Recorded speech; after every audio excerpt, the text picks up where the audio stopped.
Yo, what is going on, everybody? Shooby here, and for today's video, I interviewed the one and only Crab Daddy, Bdave.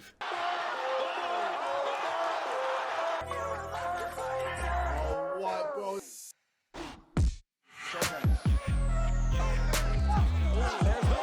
Huge shout out to Bdave and his community for giving me the opportunity to interview him live on Twitch. If you guys want to check him out, it's right here, Bdave Streams. Let's get into the interview.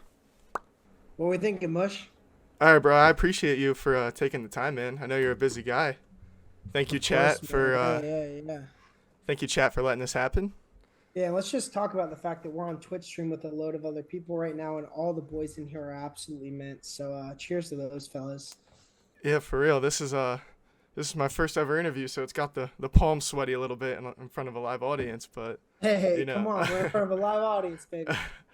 Alrighty, so I wanted to start off with this question. As a fellow alcohol enjoyer myself, I gotta know, is your go-to drink still Casamigos Reposado? Reposado. Okay, cool. Yeah, I Oh, watched your interview with Fred, and you're an educated man. Casamigos is a good drink, but Casamigos is also an expensive drink. I don't drink it very often, so Casamigos Reposado is the best fucking alcohol out there. And then other than that, I like vodka mixed with Prime. This is not vodka mixed with Prime. This is just Prime, but it's funny you say that because I saw I think it was a tweet. I was doing the Prime and Tito's like months ago. really, it was a TikTok post, and then I posted on Instagram. Yeah, that's where I saw it. I wanted to ask you a question about Pineda. Did you end up Yeah. drinking with him? I saw on social media somewhere he had a beer in his hand. Did you guys slam some brews? You bet your sweet ass I bought him that beer. I said, look, Pineda, I want to buy you this beer. And look, before my last fight, I didn't have any money. So I goes, look, Pineda, I'm going to buy you a beer. And then I go over to my coach. I go, Coach, will you give me $50 real quick? Because I want to buy a few beers, you know?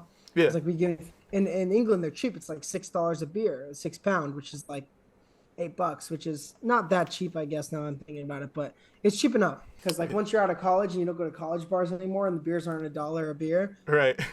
real world hits, the beers are expensive, bud. I did buy Pineda beer. Had to. And we had a nice sup together. It was mint. Yeah. That's awesome to hear, man. Speaking of Pineda, I know you kind of touched on this earlier in your stream. Is he not going to fly out? You're not going to give him the Cali experience? You guys aren't going to go clubbing or anything? Bro, any fucking day, moment, same day flight, doesn't matter. I don't have a lot of money. Look, I'm not a rich guy, but I have made a little bit of money for my boxing, so I am totally willing to spend that money on a flight for Pineda. Just like I'm willing to spend the money on my stream gear, I'm willing to spend that money on a flight for Pineda to come out here because if you're not making experiences during the best time of your life, what are you really doing? Amen, brother. And you could get some pretty good content out of that. I think a lot of people would enjoy that. I just wonder why Pineda's a little hesitant. I think it's just that he's also in school, not works or is in school or something like that. I don't know exactly what he does. It's like I said, there's kind of that language barrier. It's kind of hard for us to communicate. But every time I bring it up to him, he's like, "Oh, that'd be sick," and he'd be like, "Oh, but I have to go to school," and I'd be like, "Fuck school, buddy." But no. All the kids need to go to school, bro. I finished high school. I finished college. Graduated salutatorian in my college class. There you go. At 19 or at 20 years old.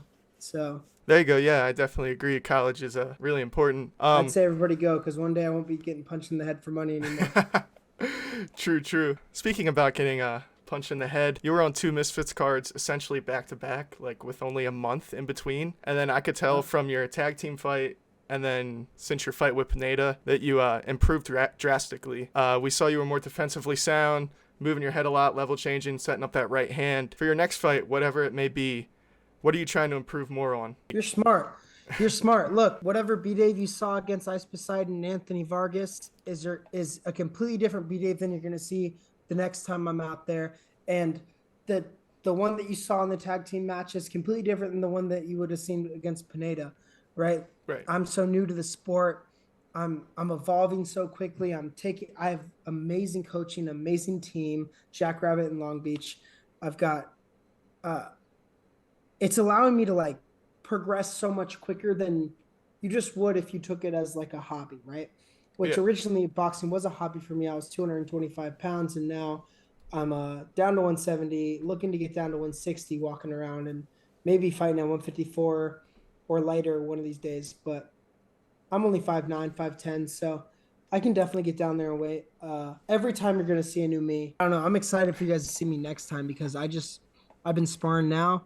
I've been back into camp for just a little while now, and I've been feeling a lot different, a lot faster. Even though I feel like I gained a little bit of weight over my break, I feel a lot faster. I feel a lot more powerful, and I feel like I can box better. Like I feel like I don't know, bro. I'm feeling good, bro. That's awesome to hear, man. Definitely with the resources you have, like your room for improvement is through the roof. I have to ask you this. You mentioned in the past that you want to fight Bryce Hall. Where does the disliking from him stem from? Oh, there's not like a lot of disliking. I'm not going to disrespect him or anything like that. That what used to be a very close friend of mine. Nowadays, we're not as close. Obviously, I used to be in his YouTube videos. Here's where it stems from, right?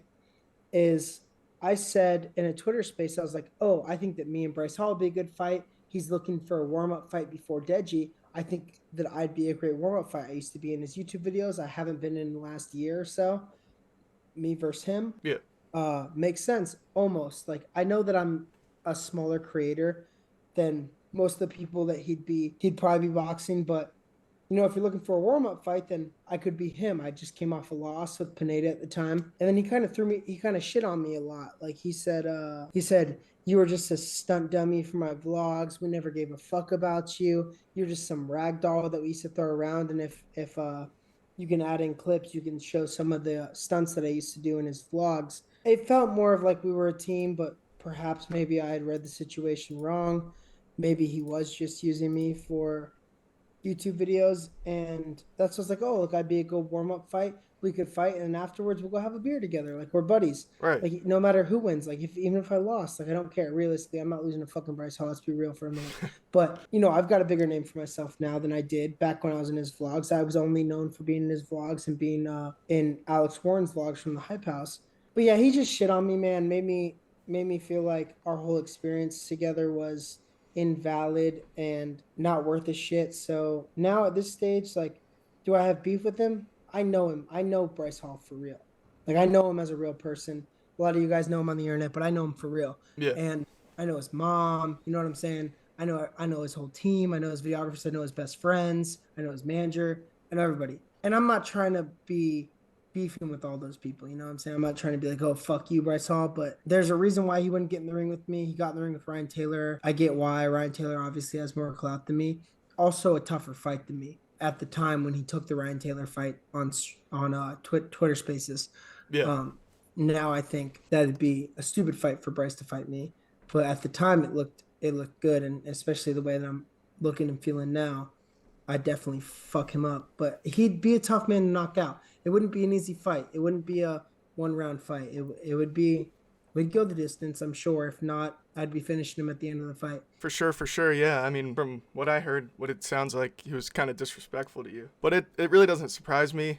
Believe it or not, I actually have an experience with him. Back in high school, we had a kid that blew up on social media. He was like on Musical.ly with Bryce, stuff like that. And he invited Bryce to a football game. And the student section, you know how it is, like student section doesn't let, random people in. And he basically cussed us all out. He was screaming like, Really? we're a bunch of hicks, and that he makes more than all of our parents combined. And he was just saying all this stuff, like being a bit of a douche. But Look, I've seen being with Bryce for a year or two, which I've seen him get in his egotistical phases. I've seen him not be egotistical. He's actually a good kid. I do like him a lot. I hope that one day maybe he figures it out, finds God, whatever it is he needs to do, because right now he's not necessarily like a good guy to the internet, a good guy to anybody, a good guy just in general.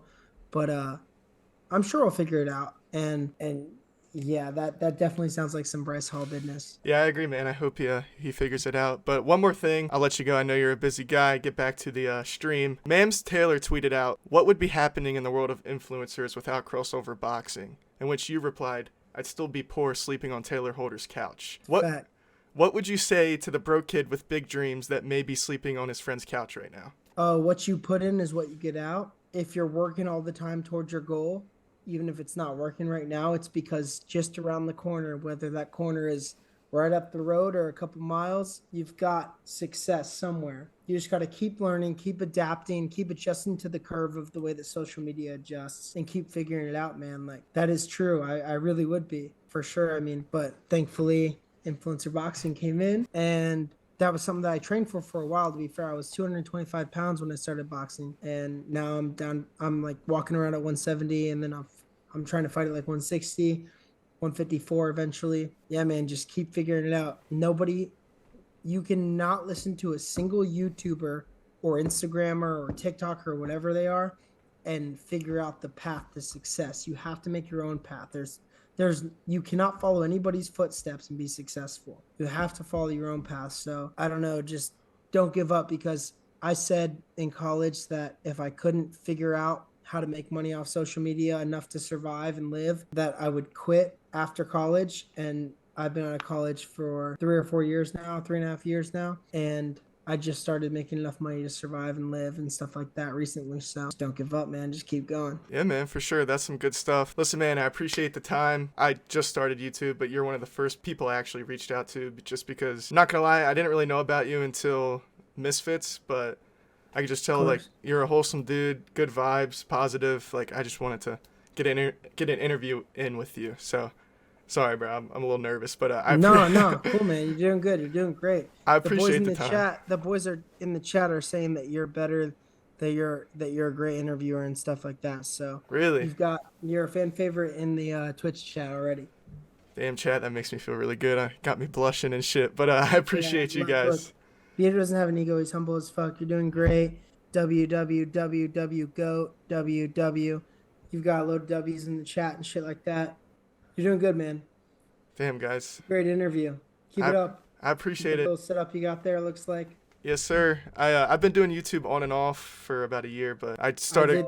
I did YouTube on and off until recently for like 7 years, and let me tell you, it took me like 2 years to get to 1,000, and then it took me like another 2 years to get to 5K, and then in the last 6-8 months, now I'm at like almost 300K, 200, high 200s, something like that, 270, 280. That's inspiring. So just figure it out, create your own path. That's how it always goes. Grow Don't ever be scared to give up a few hours of going out to the college bars or whatever. I'm not saying you do. I'm just saying what it could be. Don't ever be scared to give up a few hours to learn how to edit more. You're good. Thank you, guys. Thank you, chat. I appreciate all the love. Yeah, man. Thank you for your time. Appreciate you. Hey, thank you, boys. Loved everybody who watched this. Let me know when you release it. I'll tweet it. Thank you, buddy. I appreciate you. Of course, bro. See you, brother. It rains, and it's from heaven. Shooby dooby.